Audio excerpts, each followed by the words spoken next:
Om Shanti, good morning. Here is the blessing of January 8th, 2019.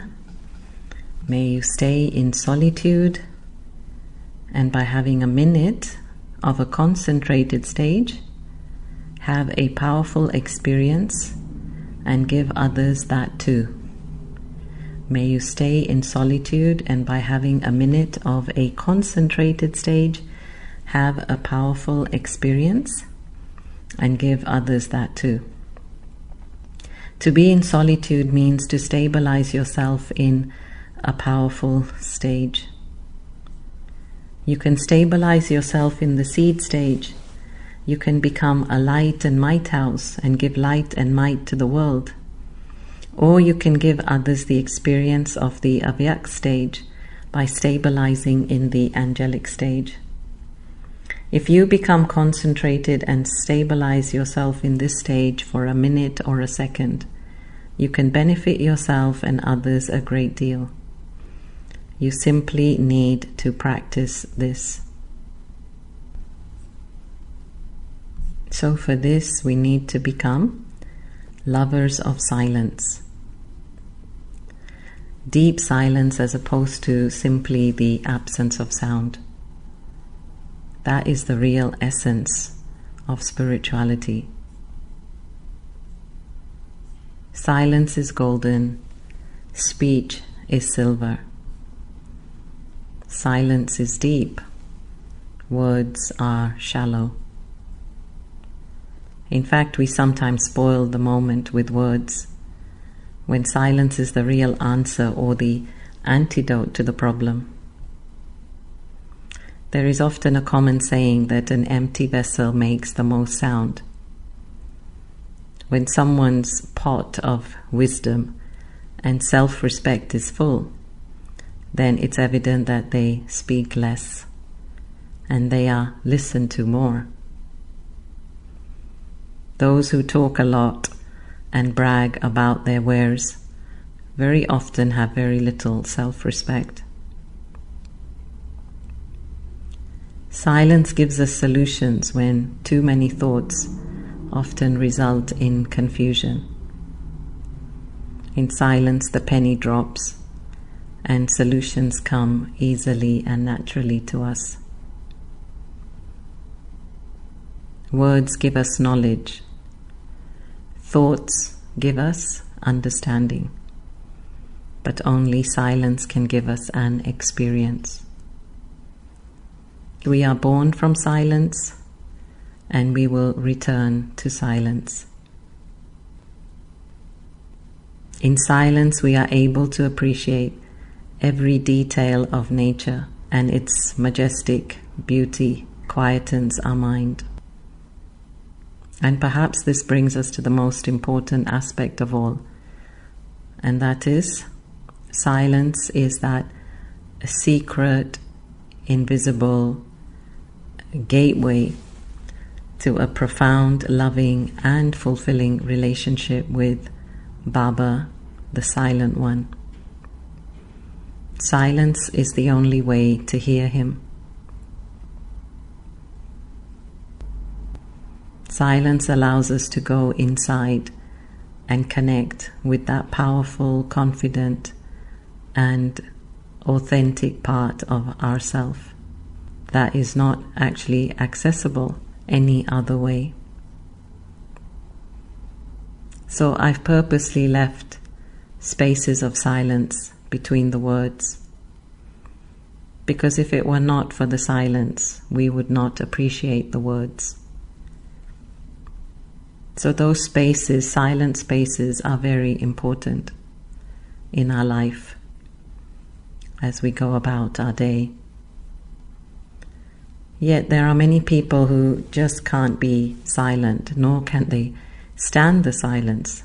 They play music or have the TV running in the background. Even if it's a Baba's channel, they even open the windows to be able to hear the world ticking away outside. They can't stand being alone. They equate alone with being lonely. So Baba said today, be in solitude. In Hindi, the word solitude means ekant, and it has a greater meaning in Hindi, which means ek ka ant, to go to the depth of the one, to the end of the one. Just imagine going to the end of God. What must that be like, experiencing the length and breadth of God, so to speak? Imagine going to the extreme depth of the ocean, or to the extreme depth of the sky or the universe. And when we do, there is absolute silence and stillness. Imagine when you have really experienced all there is to experience, and you've gone to the end of it in any part of your life. That puts you in a place of absolute satisfaction and peace of mind, and inner stillness, no more desires and no more restlessness. So what is a powerful stage? Baba said, have a powerful stage. A powerful stage is when I, the soul, the self-sovereign, am totally in charge of my thoughts and feelings, meaning no one else's, just me. I'm in charge of my thoughts and feelings. It's the ability to do that which I want when I want, and not do that which I don't want. Isn't this freedom? Isn't this liberation? This is the real power.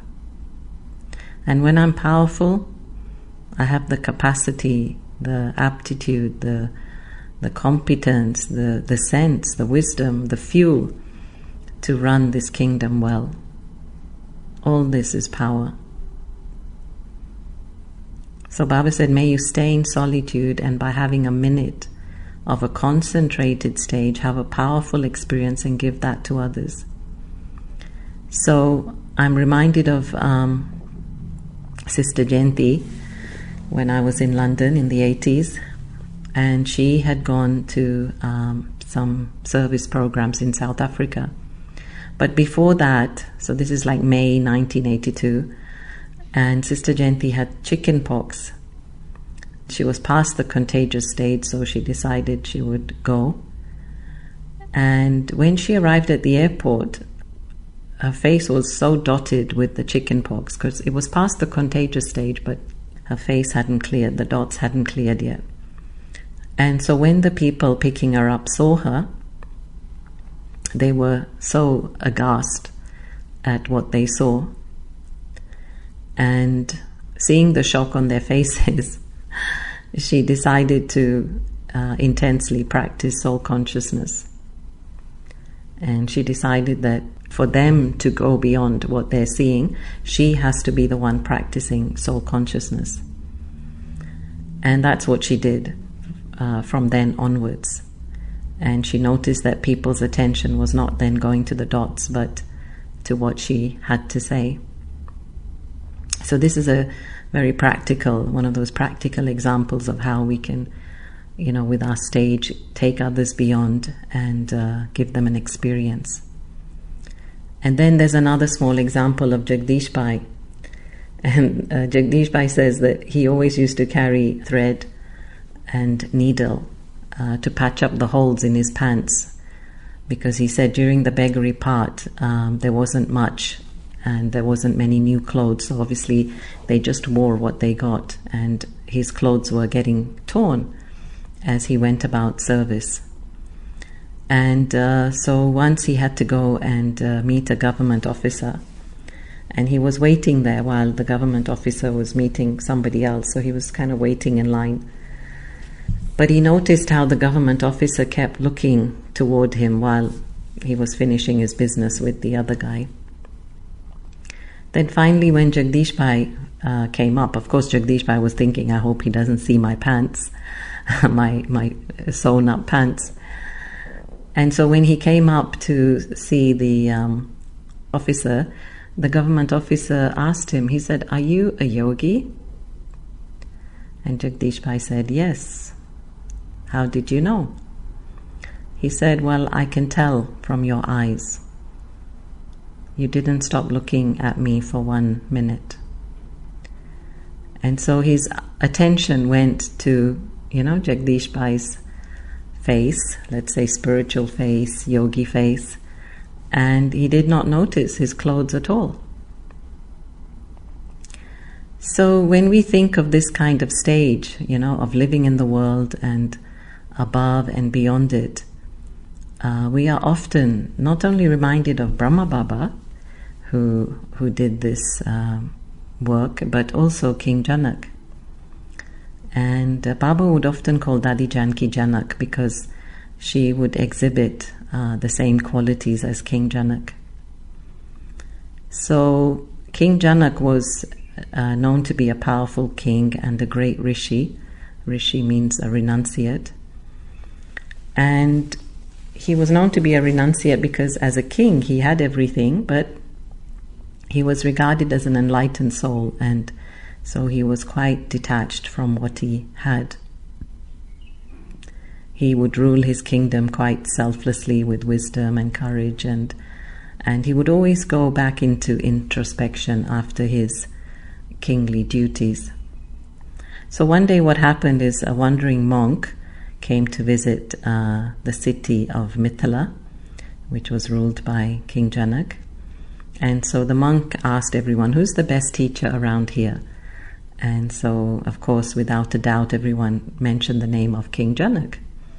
So the monk got a bit puzzled. He thought, how can a king be so spiritually elevated? What does he know about true spirituality? Anyway, he went to the king and he asked him, "O king, all the learned people here speak very highly of you. But how is it that you're, a man of worldly pleasures, and how can you be more spiritual than those who have given up so much in search for spirituality? So how can you be more elevated than the other sages and saints?" So the king said, "Oh dear one, you've come from so far away. Why don't you eat and rest? You must be tired. And we can discuss this tomorrow." So the king fed him lots of good food and gave him a good room to stay in. But as he took him to the room, the man noticed that there was a sword hanging from the ceiling, a huge sword hanging above his bed. So the monk asked, "What's this?" And King Janak said, "Oh, don't mind that. It's been there for ages. And it's one of our customs here. Just have a good sleep and see you in the morning." And he left. All the king and his people left. And the monk was worried that the sword might fall on him and kill him during the night, so he couldn't sleep a wink. Then the next day the king met him, and the king asked, "So, how was the night? I hope you slept well." And the monk replied, "Well, how could I sleep? There was a huge sword hanging at my neck." So the king answered, "When one's death is certain, then how can one enjoy the pleasures of the world? How can, he sway from the supreme goal?" And so in this way, the monk got his answer. So the lesson was that of renunciation. It's all in the mind and not in the external giving up of things. Finally, what is the seed stage? And I took the liberty of phoning Sudesh Didi, and this is what she has to say about the seed stage. Seed stage. To experience the seed stage while we are here on this world in meditation, it means everything, the expansion has come into essence. All the qualities, godly qualities, because in the seed stage you are connected with God, with the Supreme Being, the Supreme Soul. And all godly qualities, that is wisdom, truth, purity, peace, love and bliss. This might becomes the power in the soul at that time, and vibrating the energy Yet that's why it's called living. This is the seed stage. Means stillness, fullness, and yet expressing itself. And when then a stage comes when it is blissful stage, you feel like just like from the seed, sprouting something. This is what it is. The bliss begins to express itself. So it's not nearly stage, it's full stage. So then you realize that soul is knowledgeful, blissful, peaceful, loveful, powerful, blissful. This is the seed stage. So Didi is saying that it's not like the seed where everything is merged, but when we experience the stage, we are actually vibrating those qualities. So it's like a living seed. We're in that, but experiencing all the qualities vibrating, like they come alive, and we experience the fullness of each of those qualities. So as Baba said, it just takes a minute or a second to practice this stage, and we can even do that at every traffic control, to fly far away into the inner recesses of the soul world. Baba said we can become a living lighthouse or a might house, be that guiding light for others, and we can show others the way to peace and happiness by simply being a sample of this ourselves. That's how we be the lighthouse and might house. If we are practicing, and then in the face of everyone we exemplify being still and yet being powerful. Then Baba said we can become the angel. And what is the angel? The angel is a messenger of God. An angel carries a message. So what's your message? What's the message you carry to work every day? What's the task of an angel? What's the job of an angel? And that is to spread light. So an angel treads lightly on earth. An angel ensures that he doesn't hurt Mother Earth while he walks and moves. And then we often say touched by an angel. So we get inspired. So it's not literally a touch, but just with our thoughts we can also touch people by sending them love and good wishes. And then Baba said we can become avyakt, which means that we're here but we're not here. We're always living far beyond. And this is the difference between being a yogi and having yoga. The yogi is one who comes from up there down here, whereas to have yoga means I go from down here up there.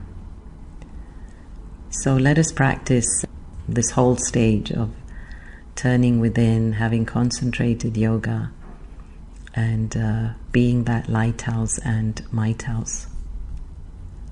So once again, just sit comfortably, and I'd like you to turn to your inner world. And really, as we turn within, we really move away from all other thoughts of what's been happening all day. We go to the end of I, Ekaka Ant. And the end of I is very powerful. The end of I is full. It's absolute. I now take myself above and beyond, past the sun, the moon, the stars, past the region of white light, and I arrive at my home.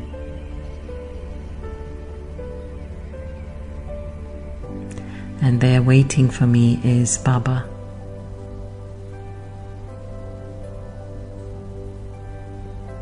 The ocean of light, ocean of might, the all-compassionate one, and I bathe in this pure light. There is absolute silence and stillness, and just I and Baba, soul to soul.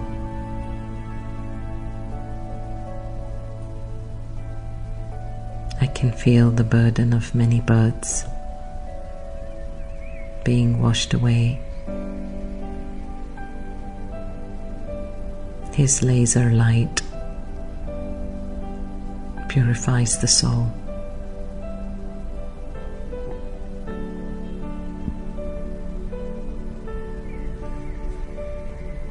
Baba is the purest, the mightiest, the most loving,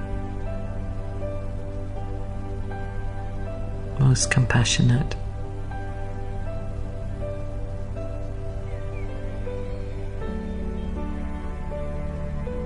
And Baba accepts me as I am and how I am, unconditionally.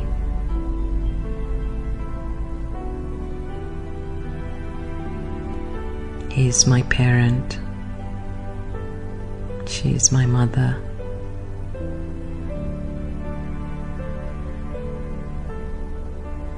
And I experience the comfort of many relationships with Baba.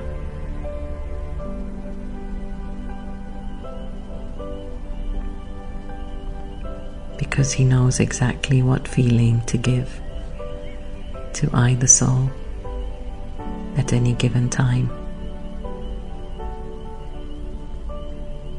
I stay in this silence for a few more moments.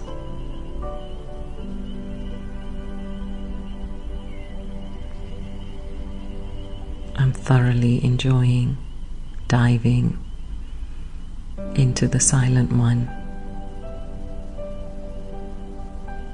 This silence is precious. Soon I will go to the world of sound.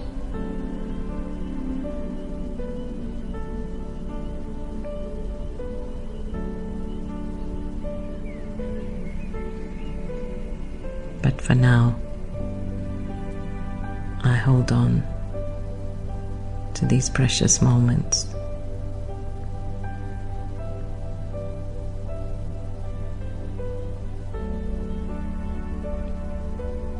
I fill the cup of the soul with the power of silence.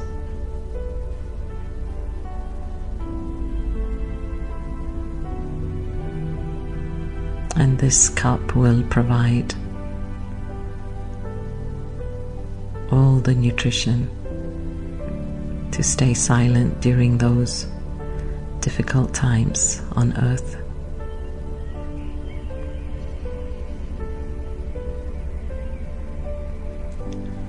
And so when you're ready, just make the return journey back